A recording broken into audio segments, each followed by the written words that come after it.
Hello दोस्तों, मैं इंद्रेश अपने YouTube channel Indresh GS classes में आप सभी का स्वागत करता हूं। तो दोस्तों, आज हम लोग जो है हिंदी का प्रैक्टिस सेट क्या करेंगे, स्टार्ट करेंगे। ठीक है। तो हमारे 91 96 से पहले जो है पंक्ति की कविता की पंक्ति दी है, जिसको पढ़ के हमें क्या देना है, आंसर देना है। ठीक है। चलिए, थोड़ी सी तबीयत नहीं सही होने की वजह से आप लोगों की क्लास थोड़ी सी दिक्कत हो गई है। तो चलिए स्टार्ट करते हैं आज का पहला क्वेश्चन। पहला क्या है, पहले हम पंक्ति को, एक ही दिया स्नेह से भरा है, मतलब एक जो दीपक है वो क्या है, स्नेह से भरा हुआ।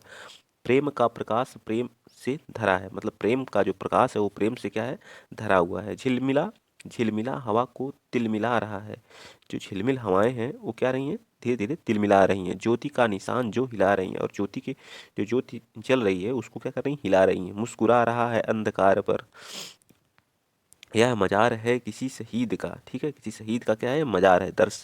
दर्शनीय था जो चांद ईद का, देश का सपूत था गुमान था, सत्य का स्वरूप नौजवान था, जो चला कि सदा द्वार पर। ठीक है। चलिए आगे चलते हैं, पढ़ते हैं। तो पढ़ चुके हम लोग, अब लोग आंसर क्या क्या होगा इसका देते हैं। ठीक है। रख हौसला ओ मंजर भी आएगा, रख हौसला ओ मंजर भी आएगा, प्यासे के पास चलकर समंदर भी आएगा, न थक बैठ हार कर मंजिल के मुसाफिर, मंजिल भी मिलेगी और मिलने का मजा भी आएगा। तो आप लोग इस तरह से बैठ मत जाइए। ठीक है, संघर्ष करते रहिए, जो एक दिन मंजिल भी मिलेगी और मिलने का मजा भी आएगा। ठीक है। चलिए स्टार्ट करते हैं क्वेश्चन नंबर 91। ठीक है। कह रहा है हवा क्यों तिलमिला रही है, बताइए हवा क्यों तिलमिला रही है। देखिए यहाँ जब आप पढ़ेंगे क्या लिखा है, प्रकाश हवा एक ही दिशा से स्नेह भरा है, झिलमिला हवा को तिल मिला रहा है। ठीक है, झिलमिला हवा को क्या कर रहा है, झिलमिला हवा को क्या कर रहा है, तिल मिला रहा है। ठीक है। तो क्या हवा क्यों तिल मिला रही, दिए के जलने से, दिए के जलने से होगा, बिल्कुल गलत बात है।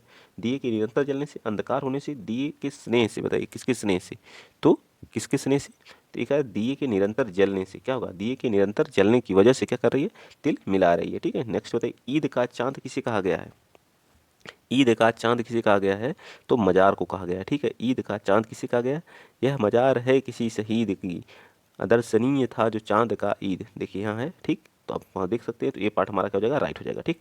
चलिए नेक्स्ट चलते हैं, अगला क्वेश्चन, क्वेश्चन नंबर 93 बताइए आप। शहीद की कौन सी विशेषता बताई गई है, वह सच्चा इंसान था, वह तलवारबाजी में निपुण था, ईद के चांद से पैदा हुआ था, उसे अपने ऊपर घमंड था, क्या था, तो वह क्या था, वह सच्चा इंसान था। क्या था, वह सच्चा इंसान था। ठीक। चलिए आइए चलते हैं नेक्स्ट, अगला क्वेश्चन आप लोग बताइए। ठीक। चलिए, तो शहीद हम लोग अगला क्वेश्चन कर ही चुके थे। तो शहीद की कौन सी विशेषता है, तो वह एक क्या है, सच्चा इंसान है। ठीक। 93 का क्या है, वह एक सच्चा इंसान है। नेक्स्ट बताइए क्वेश्चन नंबर 94। कविता में अंधकार शब्द का आशय किससे है, बुराइयों से, चुनौतियों से, रात्रि से, या तम से, बताइए। तो चुनौतियों से, अंधकार शब्द का अर्थ किसे, चुनौतियों से। ठीक। दर्शनीय शब्द में एक प्रत्यय, शब्द में प्रत्यय है दर्शन, दर्शन में जब ई प्रत्यय जोड़ दिया जाए तो क्या हो जाएगा, दर्शनीय हो जाएगा। ठीक है, तो क्या हो जाएगा, ए पार्ट राइट आंसर होगा। ठीक है। 95 का कौन सा होगा, ए पार्ट राइट आंसर होगा। समझ में आया आप लोगों को। चलिए नेक्स्ट चलते हैं, 95 का ए, 94 का क्या है, सी, सॉरी एक मिनट, 94 चुनौतियों से नहीं है। ठीक, किससे है, बुराइयों से। ठीक है, याद रखेंगे। ठीक है, 94 का क्या है, बुराइयों से। ठीक। चलिए, तो इसका क्या हो जाएगा, ए पार्ट। ठीक। नेक्स्ट बताइए 96, 96 बता दीजिए। 96, फिर उसके बाद अगला गद्यांश हम लोग को सामने आ जाएगा। ठीक है। तो कह रहा है कि हवा का पर्यायवाची शब्द नहीं है। हवा किसका, मारुत भी हवा का है, अनिल भी है, समीर भी है, लेकिन अनल किसका है, आग का है। ठीक है, याद रखिएगा किसका है, आग, दहन, पावक, ये सब किसके हैं, आग के हैं। ठीक है। नेक्स्ट बताएंगे अगला क्वेश्चन, क्वेश्चन अब हम लोग को 97 से 105 जो हमारे क्या है, वो भी गद्यांश को पढ़ करके क्या देना, आंसर देना। तो इसमें पहले हम क्वेश्चन देखते हैं, उसके बाद जो है गद्यांश को पढ़ करके आंसर देंगे। गद्यांश में क्रिसमस के लिए व्हाइट क्रिसमस शब्द इसलिए आया है क्योंकि पढ़ने पे आंसर ही पता चलेगा। जाड़े के दिनों में पानी, जाड़े के दिनों में पानी का रिसना, ये भी वही संतोष की क्या बात थी, ये भी गद्यांश। गद्यांश के अनुसार बर्फ कब से गिरनी शुरू हुई, पानी की आपूर्ति क्यों नहीं हो पाई, ये भी गद्यांश से ही है। गद्यांश के आधार पर कहा जा सकता है, हाड़ कांपने वाली सर्दी से आशय क्या है, हाड़ कांपना मतलब क्या है, ये तो बता सकते हैं आप। हाथ कांपने वाली सर्दी, हड्डी कांपने वाली सर्दी, होठ कांपने वाली, या सिर कांपने वाली सर्दी, बताइए 103 का। तो क्या है, हड्डी कांपने वाली, हाड़ किसको बोलते हैं, हड्डी को ही बोलते हैं ना। ठीक। चलिए, तो नेक्स्ट बताइए 104 क्या है, उत्साह शब्द क्या है, भाववाचक है, सकर्मक है, गुणवाचक है, या संबंधवाचक है, क्या है बताइए। उत्साह शब्द में क्या भाववाचक है, गुणवाचक है, सकर्मक है, या संबंधवाचक सर्वनाम है, 104 का। तो ये हमारा क्या है, एक भाववाचक, उत्साह क्या है, एक भाववाचक संज्ञा है। ठीक है, याद रखिएगा। 105 बता दीजिए, घर का बहुवचन क्या होगा, घर, घरे, घर या घराएं। घर को क्या बोलेंगे? घरों कभी आपने बोला है? एक घर रहे चाहे 10 घर रहे, उसको क्या बोलेंगे? घर ही बोलते हैं, ठीक है। क्या बोलते हैं? घर ही बोलते हैं। तो घर का बहुवचन सदा क्या होता है? घर ही होता है, ठीक है। चलिए, अब 3 क्वेश्चन आप लोग कर चुके हैं, बचे हमारे कितने? 6 क्वेश्चन। 6 क्वेश्चन का हमको गद्यांश पढ़ के आंसर देना है। अब आइए गद्यांश को पढ़ते हैं। 22 दिसंबर 1939 को श्री धन सिंह नगर कोटी का घर रिसने लगा। मल्ली ताल में दाहिनी ओर बने कुछ घर भी क्या हो? रिसने लगे। जाड़ों के दिनों में रिसना कम ही होता था, पर अब की बार नहीं, क्योंकि पहाड़ी पर बने घरों में भी इस रिसाव के कारण ठंड का प्रभाव कुछ ज़्यादा ज़्यादा ही होने लगा। संतोष की बात थी कि शाम तक पानी का जोर हल्का पड़ने लगा, पर रात को जो बर्फ गिरना शुरू हुई तो 2 दिन तक थमने का नाम नहीं लिया। 24 दिसंबर की शाम को आकाश खुल गया और लोग व्हाइट हाउस या श्वेत बड़ा दिन मनाने की तैयारी में जुट गए। मतलब क्रिसमस डे के दिन व्हाइट को श्वेत बड़ा दिन मनाने में जुट गए, ठीक है। बड़ा दिन जब आया तो सूर्य देव के दर्शन हुए। छतों पर बर्फ की क्या हुई? खिसक गिर कर घरों के सामने जमा हो गई, ठीक है।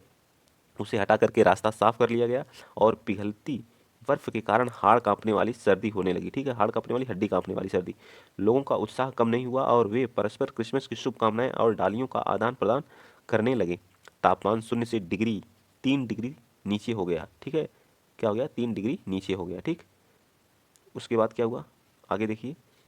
उसके बाद पानी आपूर्ति नलों के भीतर पानी के जमने से, उनके फट जाने से रुक गई, ठीक है। पानी की आपूर्ति जो है क्या हुई? रुक गई, क्योंकि पानी क्या हो गया? जम गया, ठीक है।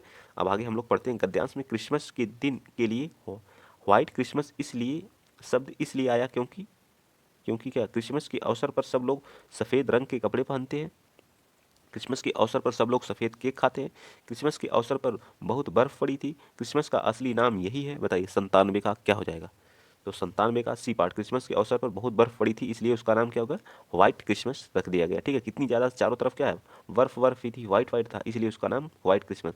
जाड़े के दिनों में पानी का रिसना हमेशा ज़्यादा होता था। इस बार ज़्यादा था। तो गद्यांश में था इस बार क्या था? ज़्यादा था, ठीक है। इस बार क्या था? ज़्यादा था। हमेशा कम था, रहता था, लेकिन इस बार क्या था? ज़्यादा था। संतोष की बात यह है कि शाम को ठंड का प्रभाव ज़्यादा नहीं था। सुबह ठंड का प्रभाव बिल्कुल नहीं था। शाम को बारिश रुक गई, शाम को बारिश कम होने लगी। बताइए 99 का, ये भी गद्यांश में था। शाम को बारिश क्या होने लगी? रुक गई, ठीक है। शाम को बारिश क्या होने लगी? कम होने लगी, ठीक। 100 का गद्यांश के अनुसार बर्फ कब से गिरना शुरू? 24 दिसंबर की सुबह से 22 दिसंबर, या 24 दिसंबर की शाम से, या 22 दिसंबर की शाम से? बताइए कौन सी डेट थी इसमें? तो डेट हमारी क्या थी? 22 दिसंबर की शाम से। आपको हम दिखा दे रहे हैं कब से, यहाँ दिया है 22 दिसंबर की शाम से धन सिंह नागरकोटी में रिसने लगा, ठीक है। 22 दिसंबर की शाम से, ठीक। तो ये भी हमारा हो गया। अब 101 बता दीजिए। 101वां क्या कह रहा है कि पानी की आपूर्ति क्यों नहीं हो पाई? पानी पर्याप्त मात्रा में, क्योंकि पानी क्या? पानी नलों की टंकियों में क्या हो चुका था? जम चुका था, ठीक है। जिसकी वजह से पाइप का पानी क्या हो गया? फट गया था, ठीक है। तो 101 का क्या हो जाएगा? बी पार्ट, ठीक। B part. चलिए आगे चलते हैं। अगला क्वेश्चन, गद्यांश के आधार पर कहा जा सकता है 102वां का गद्यांश, पहाड़ों का जीवन आसान होता है। पहाड़ों पर हमेशा त्यौहार मनाए जाते हैं। पहाड़ों पर जीवन व्यतीत करना कठिन होता है। पहाड़ों पर हमेशा बर्फ जमी रहती है। 102 का तो क्या होगा? पहाड़ों पर जीवन व्यतीत करना थोड़ा कठिन होता है, ठीक है। अगर आप मेरे साथ जुड़े रहे तो आपको गद्यांश में 15/15 लाने के लिए कोई नहीं, ये हमारे फ्री के नंबर होते हैं, ठीक है। अगर आप इसमें त्रुटि कर रहे हैं तो समझिए आप बहुत पीछे जा रहे हैं, ठीक। अगर आप इसमें लाए 15 में 15, 15 संस्कृत के गद्यांश में, तो ये 30 नंबर आपके कोई नहीं काट सकता है। 30 नंबर, ठीक है। मान लीजिए संस्कृत में 1-2 इधर उधर हो सकता है, लेकिन हिंदी का तो एक इधर उधर नहीं हो सकता, ठीक है। ये फ्री के नंबर है, इनको आप लेने की कोशिश किया करिए, जितना हो सके खुद से प्रैक्टिस किया करिए। जो है हम तो करा ही रहे हैं, खुद से भी प्रैक्टिस करिए। जो है संस्कृत और इसको मिला करके अगर 60 नंबर का है, अगर आप अच्छे से तैयारी कर लें तो 50 या 52 तो कोई नहीं रोक सकता है, दोनों मिला करके, ठीक है। 50-52 कोई नहीं रोक सकता है, ठीक। अगर आप जुड़े भी रहे तो 100% इतना नंबर लाएंगे, ठीक।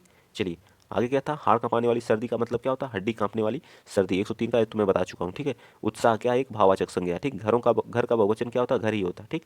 अब आइए 15 हम लोग गद्यांश के कर चुके हैं, ठीक। तो गद्यांश के लिए आप लोग हमेशा जुड़ा करिए। अब आइए हम लोग पैडागोजी करते हैं, ठीक है, हिंदी की पैडागोजी। Question number 106। 106 क्या करा? भाषा के संबंध में कौन सा कथन सही नहीं है? बताइए। भारत की भाषिक विविधता एक जटिल चुनौती है। बहुभाषिकता बच्चे की अस्मिता का निर्माण करती है। भाषाएं आपस में संवाद करती हैं। भाषागत विविधता एक समस्या है। 106 का तो 106 का क्या होता है? भारत की भाषा विविधता एक जटिल चुनौती, बिल्कुल, क्योंकि भाषा में अलग अलग राज्य हैं। अलग अलग राज्यों में अलग अलग भाषाएं बोली जाती हैं, कहीं तेलुगु, कहीं तमिल, कहीं हिंदी, तो कहीं कुछ अलग अलग भाषा, अलग अलग फिर क्षेत्रीय भाषाएं भी हैं उसमें, ठीक है। और बहुभाषिकता बच्चों की अस्मिता का निर्माण करती हैं, बिल्कुल सही बात है। भाषाएं जो है आपस में संपर्क संवाद बिल्कुल बात भाषा के आधार पर ही तो आप एक दूसरे से अपनी भाषा देते हैं, उनकी भाषा लेते हैं, ठीक है। और भाषागत विविधता एक समस्या, बिल्कुल गलत बात है, कोई समस्या नहीं है। यही हमारा क्या हो जाएगा, राइट आंसर हो जाएगा, क्योंकि हमसे नहीं पूछा है, तो हमारा डी पार्ट क्या होगा, राइट होगा, ठीक है। आइए चलते हैं नेक्स्ट क्वेश्चन, अगला क्वेश्चन, क्वेश्चन नंबर 107 बता दीजिए आप लोग। नेहा अपनी बात कहते समय अपनी मातृभाषा के शब्दों का प्रयोग करती है, तो आप क्या करेंगे बताइए। लक्ष्य भाषा के शब्द का प्रयोग करते हुए सहजता से उसको वाक्य को दोहराएंगे, उसे डांटेंगे कि वह अपनी भाषा का शब्द का प्रयोग ना करे, बिल्कुल गलत बात है, ठीक है। उसे डांटेंगे कभी नहीं, बच्चा हमेशा अपनी मातृभाषा का प्रयोग ही करेगा, ठीक है। उसे बताएंगे कि किसी शब्द विशेष को क्या कहते हैं, उसे बताएंगे कि ये शब्द गलत है, बताइए क्या करेंगे।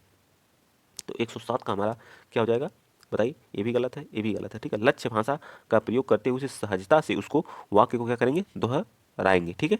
नेक्स्ट बताइए 108, भाषा की कक्षा में यह जरूरी है कि भाषा की पाठ्य पुस्तक पर विशेष ध्यान दिया जाए, बच्चे मानक भाषा में ही बातचीत करें, भाषिक पृष्ठभूमि के आधार पर किसी को पीछे न छोड़ा जाए, बच्चों को अधिक से अधिक परीक्षाएं ली जाए, ये तो बिल्कुल गलत है। परीक्षा लेने से भाषा जरूरी हो जाएगा 108 का क्या, तो ये सबसे बड़ी बात है कि भाषिक पृष्ठभूमि के आधार पर किसी को पीछे न छोड़ा जाए, सबको भाषा के आधार पर क्या सीखने को अवसर प्रदान किए जाए, तो सी पार्ट हमारा राइट होगा। चलिए नेक्स्ट बताइए, क्वेश्चन नंबर आप 109 बता दीजिए।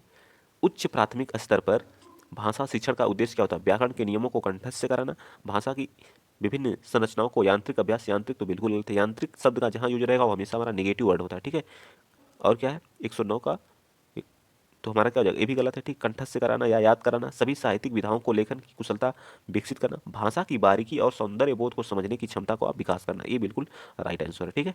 नेक्स्ट बताइए क्वेश्चन नंबर 110, भाषा शिक्षण में पाठ्य पुस्तकों के अतिरिक्त कौन सा सबसे अधिक प्रभावशाली, प्रश्नों के उत्तर लिखना, या फिर संवाद अदायगी, या घटना वर्णन करना, या परिचर्चा करना। बच्चे को अगर भाषा पाठ्य पुस्तकों के अतिरिक्त सबसे कम प्रभावशाली ये पूछा है, तो परिचर्चा करना एक प्रभावशाली है, ठीक है। परिचर्चा करना, संवाद अदायगी करना, प्रश्नों के उत्तर लिखेगा बच्चा किसी चीज़ का जो है, तो वो भी एक प्रभावशाली, लेकिन घटना वर्णन करना जो है ये हमारे लिए क्या, भाषा अदायगी का प्रभावशाली तरीका कम है, ठीक है, ज़्यादा नहीं कम है, ठीक। 110 का ना, तो 110 का सॉरी 110 का हमारा क्या आ जाएगा, ये पार्ट होगा, ठीक है, ये पार्ट, ठीक। क्योंकि प्रश्नों के उत्तर लिखने से नहीं, घटना का वर्णन करेंगे। आप मान लीजिए किसी का कुछ हो गया जो है, मतलब कोई घटना आप देखें उसका वर्णन कर रहे हैं, तो भी आपको भाषा सीखने का वहाँ अवसर मिलेगा। संवाद अदायगी मतलब आप एक दूसरे से संवाद कर रहे हैं, तब भी भाषा अदायगी होगी, ठीक है।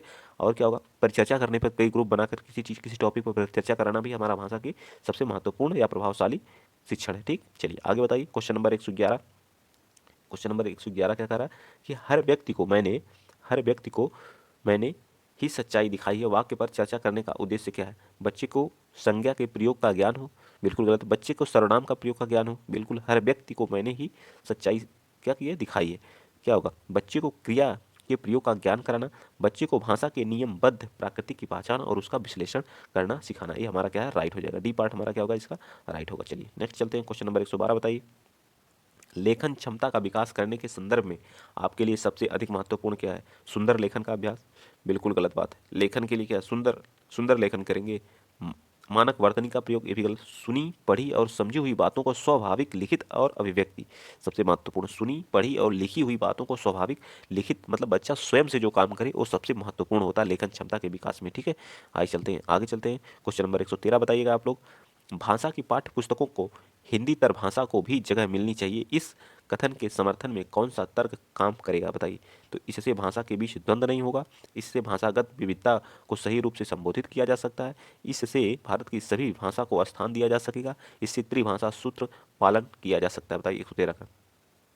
113 का क्या हो जाएगा, बी पार्ट, इसे भाषागत विविधता को सही रूप से संबोधित किया जा सकता है, तर्क काम करेगा, तो ये हमारे जो है संबोधित कर सकते हैं, बी पार्ट राइट होगा, ठीक है। चलिए आगे चलते हैं, पूरक पाठन सामग्री का क्या उद्देश्य है। जो लोग पहली बार चैनल पे जुड़ रहे हैं प्लीज़ चैनल को सब्सक्राइब करिएगा, शेयर करिएगा, सपोर्ट करिएगा, ठीक है। आप लोगों का यही प्यार अगर बना रहा तो हम लोग बहुत अच्छा करेंगे, ठीक है। और प्रैक्टिस सेट आप लोगों को पर डे मिलता रहेगा, ठीक है। चलिए, पूरक पठन सामग्री का उद्देश्य क्या है, 114, 114 का राइट आंसर क्या हो जाएगा, भाषा की नियमबद्धता को सीखना, शिक्षक की सहायता से बच्चों को पढ़ना सीखना, द्रुत गति से पठन की योग्यता का विकास करना, सहपाठियों के साथ तो द्रुत गति से। पूरक पठन सामग्री का उद्देश्य होता है द्रुत गति से पठन की योग्यता का विकास करना, ठीक। आगे बताइए, क्वेश्चन नंबर 115 कह रहा है कि हिंदी भाषा के प्रश्न पत्र में आप किस सवाल को सबसे बेहतर मानते हैं, संज्ञा की परिभाषा बताइए, लाल बहादुर शास्त्री के बचपन का नाम बताइए, या बाबा भारती क्यों उदास थे, अगर आप बाबा भारती की जगह होते तो क्या करते। हिंदी भाषा के प्रश्न पत्र में आप किस सवाल को सबसे बेहतर मानते हैं, बताइए। क्वेश्चन नंबर 115 का तो हम अगर आप बाबा भारती की जगह होते तो क्या करते, ये हम सबसे सटीक क्वेश्चन मानेंगे, ठीक है, प्रश्न पत्र में। चलिए, कविता शिक्षण में 116 का, कविता शिक्षण में संदर्भ में आप किस बिंदु को सर्वाधिक महत्व देते हैं? कविता एक निश्चित अर्थ होता है, कविता से एक से अधिक अर्थ हो सकते हैं, कविता में सामाजिक परिस्थितियों की झलक नहीं होती, कविता कविता जो राजनीतिक परिस्थितियों की झलक नहीं होती, बताइए कौन सा सर्वाधिक महत्व देंगे कविता में? 116 का। तो ये दोनों तो बिल्कुल गलत है। कविता के एक से अधिक अर्थ होते हैं, ये बिल्कुल सही बात है। कोई कविता आपको दी जाती है तो उसके एक अर्थ नहीं, उसके कई अर्थ होते हैं। इस चीज़ को आप लोग याद रखिएगा, महत्वपूर्ण चीज़ है, ठीक है। आप अगर प्रैक्टिस करते रहेंगे तो बहुत सारी चीज़ें याद तैयार होती चली जाएंगी। भाषा जो कोई कोई भी भाषा पुस्तक तभी सफल मानी जा सकती है, वह बच्चों में साहित्य की धरोहर और वर्तमान साहित्य के प्रति उत्सुकता बनाए, वह बच्चों को प्राचीन साहित्य की पूरी जानकारी दे, वह बच्चों को व्याकरण के नियम से परिचय कराए, वह बच्चों को केवल केवल शब्द हमारा हमेशा क्या आता है, केवल शब्द क्या आता है, निगेटिव आता है। ये तो बिल्कुल ही गलत हो गया। तो कौन सा 117 का होगा? ए पार्ट सबसे जो है बच्चों को जो साहित्य धरोहर है प्लस वर्तमान साहित्य के प्रति क्या उत्सुकता को बनाए, जो हमारा पुराना साहित्य है और नए साहित्य के बीच क्या उत्सुकता को उत्पन्न करे या बनाए रखे। 118 बताइए। भाषा की कक्षा में एक समावेशी कक्षा, समावेशी कक्षा का मतलब जहाँ समग्र बच्चे, सामान्य बालक जहाँ प्लस प्लस विकलांग या दिव्यांग जो भी बालक होते हैं, सभी एक ही क्लास में जिनको शिक्षा दी जाती है, वो हमारी समावेशी कक्षा कहलाती है, ठीक है।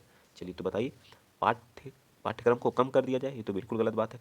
भाषाई कुशलता को का आंकलन ना किया जाए, ये भी गलत बात है। विभिन्न प्रकार की दृश्य श्रव्य सामग्री का उपयोग किया जाए, पाठ्य पुस्तक के पाठ्य को कम कर दे, ये भी बिल्कुल गलत है, ठीक है।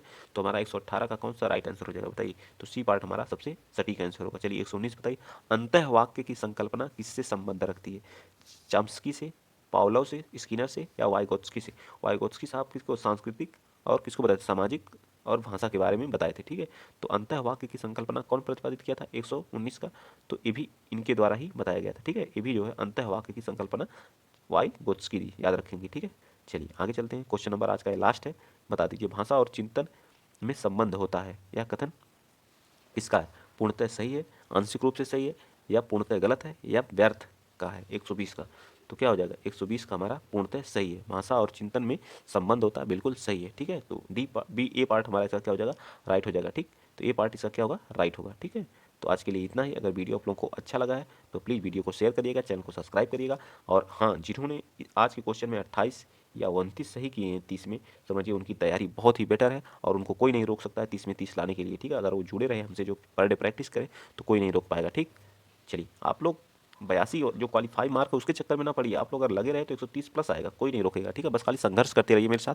जितनी भी मेरी PDF प्रीवियस ईयर के क्वेश्चन जितने भी मेरे प्लेलिस्ट में पड़े हुए हैं, जो उसको सिर्फ रिवीजन है, एक एक बार रिवीजन, बहुत लंबी लंबी वीडियो भी नहीं है, 25 से 30 मिनट की है, उसमें सारी चीज़ें आपको बता दी गई, सिर्फ रिवीजन कर लीजिए, जो है सारी चीज़ें न तैयार हो गई फिर उस दिन मैं पढ़ाना छोड़ दूंगा, ठीक है। अगर आप 130 120 प्लस ना आए तो, ठीक। आज के लिए इतना ही। जय हिंद, जय भारत।